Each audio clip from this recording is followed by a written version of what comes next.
Harippad polytechnic അനുവദിക്കുമെന്ന് വിദ്യാഭ്യാസ മന്ത്രി Abdurab. Thrikkunnapuzha Panoorkara LP school UP സ്കൂളായി ഉയർത്തിയതിന്റെ പ്രഖ്യാപനം നിർവഹിച്ച് സംസാരിക്കുകയായിരുന്നു അദ്ദേഹം.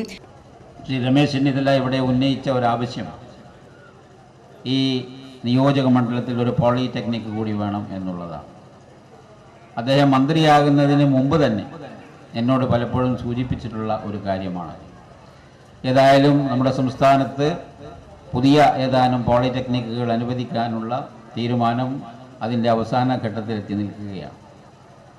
ഏകദേശം ഒരു മാസത്തിനുള്ളിൽ അല്ലെങ്കിൽ മാക്സിമം 2 മാസത്തിനുള്ളിൽ നമുക്ക് പുതിയ പോളിടെക്നിക്കുകൾ ആരംഭിക്കാൻ സാധിക്കും.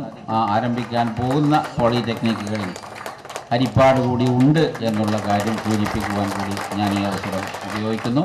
യോഗത്തിൽ അധ്യക്ഷത വഹിച്ച ആഭ്യന്തരമന്ത്രി രമേശ് ചെന്നിത്തല ഹരിപ്പാട് പോളിടെക്നിക് ആരംഭിക്കണമെന്ന വേദിയിൽ വെച്ച് ആവശ്യപ്പെട്ടതിനെ തുടർന്നാണ് വിദ്യാഭ്യാസ മന്ത്രിയുടെ പ്രഖ്യാപനം. സംസ്ഥാനത്ത് പുതിയ പോളിടെക്നിക്കുകൾ അനുവദിക്കാനുള്ള നടപടികൾ അന്തിമഘട്ടത്തിലാണ്. സാങ്കേതിക വിദ്യാഭ്യാസ മേഖലയിലടക്കം ഏത് വെല്ലുവിളികളെയും നേരിടാൻ പുതുതലമുറയെ പ്രാപ്തമാക്കുന്നതിനുള്ള വിദ്യാഭ്യാസ സൗകര്യങ്ങളും സംവിധാനവും ഒരുക്കുകയാണ് സർക്കാരിന്റെ ലക്ഷ്യമെന്നും അബ്ദുറബ് പറഞ്ഞു. ഗ്രാമപഞ്ചായത്ത് പ്രസിഡന്റ് S വിനോദ് കുമാർ, ജില്ലാ പഞ്ചായത്ത് അംഗങ്ങളായ AK രാജൻ, ജോ തോമസ്, AM നസീർ തുടങ്ങിയവർ സംസാരിച്ചു. ചടങ്ങിന്റെ ഭാഗമായി പാണ്ഡവ്ജി സ്മാരക ശ്രേഷ്ഠ പുരസ്കാര വിതരണവും ആദരിക്കൽ ചടങ്ങും നടന്നു.